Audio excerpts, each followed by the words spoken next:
लक्ष्मीपूजनाच्या निमित्ताने विविध पूजन करण्याची एकनाथ खडसे यांच्या परिवारामध्ये परंपरा आहे। या परंपरेप्रमाणे एकनाथ खडसे यांनी आपल्या मुक्ताई नगर येथील निवासस्थानी लक्ष्मीपूजन करून दिवाळी सण साजरा केला।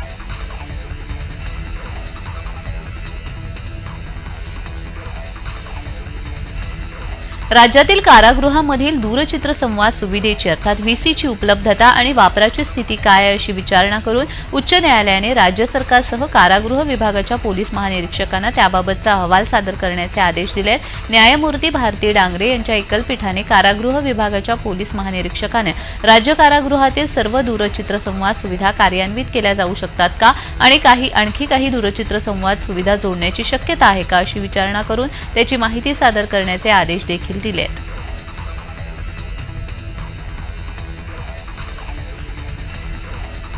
माटुंगा शिधावाटप कार्यालयामध्ये शॉर्ट सर्किटमुळे आग लागली। माटुंगा पोलिसांच्या तत्परतेमुळे सुदैवाने मोठी दुर्घटना टळली।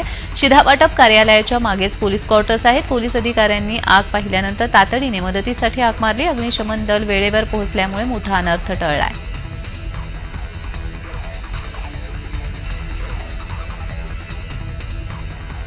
प्रकाश आणि आनंदाचा सण म्हणजे दिवाळी। दिवाळीच्या दिवशी सारा आसमंत जणू दिवे आणि फटाक्यांच्या आतषबाजीने उजळून निघतो। दिवाळीच्या दिवशी सारा आकाश प्रकाशामुळे विलोभनीय दिसतंय। मात्र दिवाळीचं हेच रूप, याच प्रकाश सोहळ्याचं विहंगम दृश्य आपल्याला अवकाशामधून अनुभवता आलं तर अकोल्यामधील दिवाळीचं हेच रूप आता तुम्ही तुमच्या डोळ्यामध्ये साठवणार आहात। अकोल्यातील दिवाळीच्या दिवशीच्या याच प्रकाश सोहळ्याचं अनोखं विलक्षण रूप जय महाराष्ट्राचे प्रेक्षक शिवम बोदडे यांनी टिपलंय।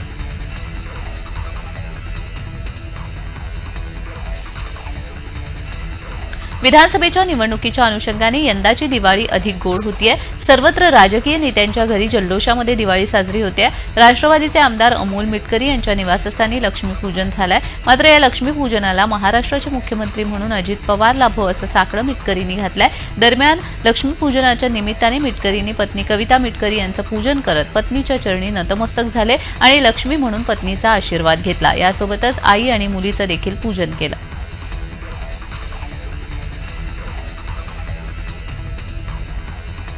जव्हारच्या काळमांडवी धबधब्यामध्ये 2 तरुण बुडाले। अखिलेश रामदेव मिश्रा 27 वर्ष आणि खुर्शीद मुस्ताक अहमद नाईक अशी 31 वर्ष अशी बुडून मृत्यू झालेल्या दोघा तरुणांची नावं आहेत। ते बोईसरमधील रहिवासी आहेत। दिवाळी सणाचा आनंद लुटण्यासाठी बोईसरहून जव्हारच्या काळमांडवी धबधब्यावर गेलेल्या 5 तरुणांपैकी 2 तरुणांचा बुडून मृत्यू झालाय। जव्हारचा काळमांडवी धबधबा हा धोक्याचा धबधबा असून दरवर्षी या धबधब्याच्या प्रवाहामध्ये बुडून काही लोकांचा मृत्यू झालाय।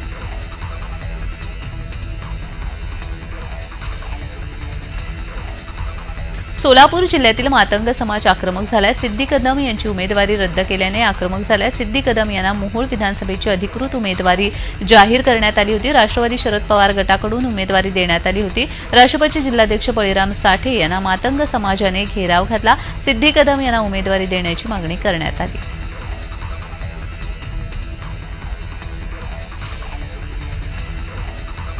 पुण्यात लक्ष्मीपूजनाच्या आतिषबाजीनंतर शहरामध्ये 14 ठिकाणी आगीच्या घटना घडल्या। शुक्रवारी रात्री 12 वाजेपर्यंत 31 आगीच्या घटनांची नोंद झाली। पुण्यामध्ये शिंदेपूल येथील दांगट पाटील येथे एका कारखान्याला मोठी आग लागली। रुग्णालयाचे बेडशीट बनवण्याचा कारखाना दिवाळीमध्ये लावलेला बाण थेट या कारखान्यामध्ये शिरला। त्यानंतर भीषण आग लागली। अग्निशामक दलाच्या 5 गाड्या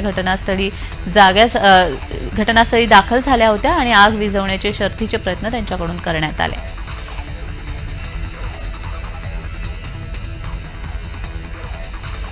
उपमुख्यमंत्री देवेंद्र फडणवीस यांनी सहकुटुंब लक्ष्मीपूजन केलं। पत्नी अमृता आणि मुलगी दिविजा सोबत त्यांनी लक्ष्मीची पूजा केली। फडणवीस यांचं कुटुंब सागर निवासस्थानी त्यांनी लक्ष्मीपूजन केलंय। अमृता फडणवीस यांनी फोटो पोस्ट करत माहिती दिली आहे।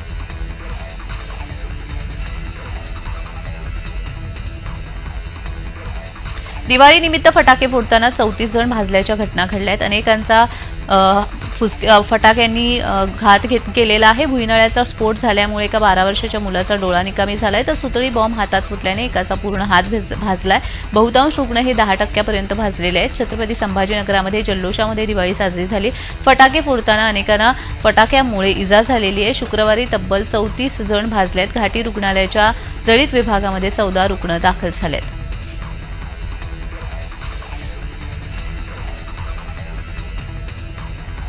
सिल्लोड तालुक्यामधील भराडी येथे चरण्यास गेलेल्या मेंढ्यांनी मक्याची कणसं खाल्ल्यामुळे 200 पैकी 20 मेंढ्या दगावल्यात तर 45 मेंढ्यांवर उपचार सुरू आहेत। सिल्लोड तालुक्यामधील भराडी येथे गट क्रमांक 15 या ठिकाणी शनेश्वर संस्थानचे पीठाधीश सुखदेव महाराज यांच्या 200 ते 250 मेंढ्या चरत असताना रात्रीला काही मेंढ्यांना चक्कर येऊन त्या पडल्या, त्यांना विषबाधा झाल्याचं समजतंय।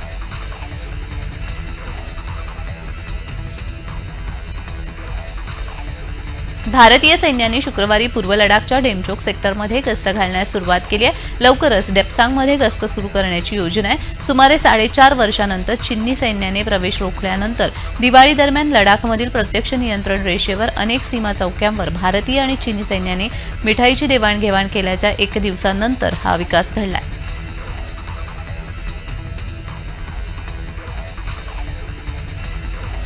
काँग्रेसचे प्रदेशाध्यक्ष नाना पटोले हे भंडारा जिल्ह्यातील सुकळी या गावी दिवाळीच्या सणानिमित्त लक्ष्मीपूजन साजरं करत असतात। भारतीय संविधानाचं पूजन करून त्यांनी प्रतिज्ञा घेतली आहे।